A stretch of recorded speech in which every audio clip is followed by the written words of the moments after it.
Instruction দেবেন।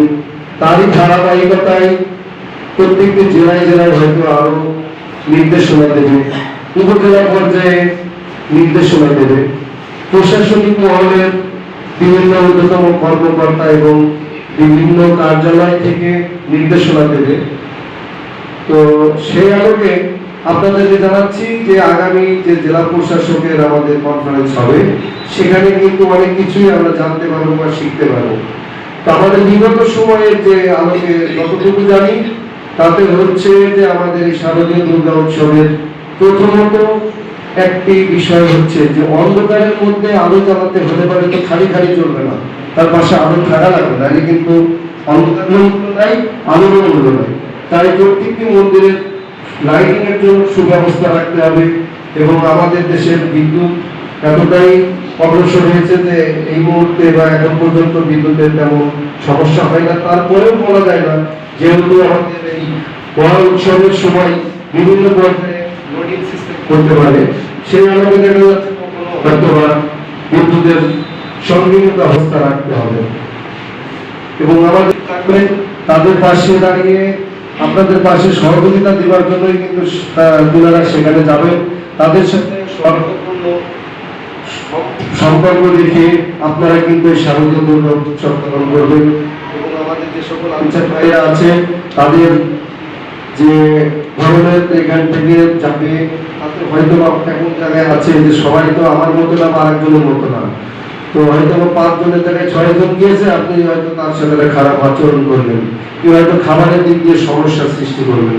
আপনাদের কাছে অনুরোধ, আপনাদের পাশে দাঁড়িয়ে যে নেতৃত্ব প্রদান করে এসেছি, সেই নেতৃত্ব জায়গা থেকে বলতে চাই যেন সেই দিনে একটা বাড়ির কুকুরও যদি পাশে যায় তাকে ছেড়ে করবেন না বা কখনোই খারাপ ব্যবহার করবেন না।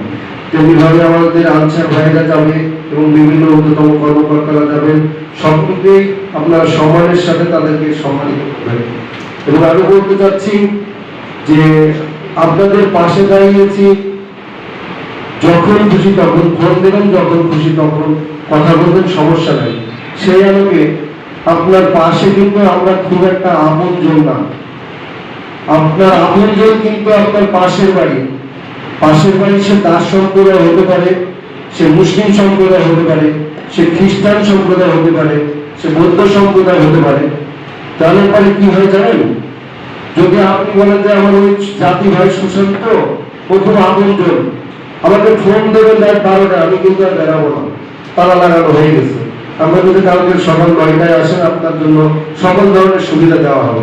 কিন্তু আপনার পাশের বাড়ির যে মুসলিম ভাই, সে কিন্তু ভ্যান গাড়িটা আগিয়ে নিয়ে যাবে, তার একটু বিপদে পড়েছে, একে সাথে করে হসপিটাল পর্যন্ত দিই, তাহলে কি হলো, আপনার পাশে কিন্তু আছি, কিন্তু সব থেকে আপনজন কিন্তু আপনার পাশের বাড়ি। অতএব আপনার যেখানে আমাদের এই ধর্মীয় অনুষ্ঠান হয়, সেখানে কিন্তু বিভিন্ন শ্রেণীর দর্শনার্থী ভক্তবৃন্দ উপস্থিত হয়, মা বোনেরা যায়, কারোর সাথে কারো খারাপ সম্পর্ক নাই।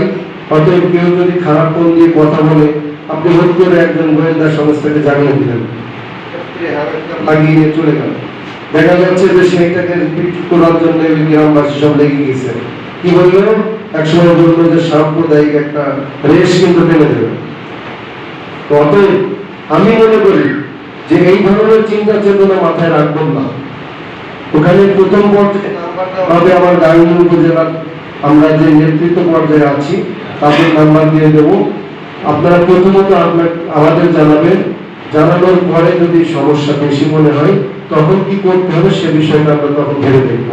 অতএব আপনারা ওই 5 দিনের জন্য জেলা প্রশাসক মহোদয়, আমার পুলিশ সুপার মহোদয়, আমার গোয়েন্দা সংস্থার যে ঊর্ধ্বতম কর্মকর্তা আছেন, তিনি বললেন যে 5 দিনের যখন খুশি তখন আপনারা ফোন দেবেন, আপনাদের সাথে আমি আছি। ওই 5 দিন পরে যে আপনার ঠেকাবেন কিনা, হ্যাঁ না, মানে সবসময় যেন প্রশাসন মহল আমাদের পাশে আছে, কিন্তু আপনি ওই 5 দিনের জন্য কিন্তু হটলাইনে আছেন। অতএব ওই চিন্তা চেতনা ভিতরে রাখবেন না, রাখবেন যে আমার পাশের বাড়ি 365 দিনের ভিতরে 360 দিন কিন্তু সে আমার পাশে, আর 5 দিন কিন্তু আমরা আপনার পাশে।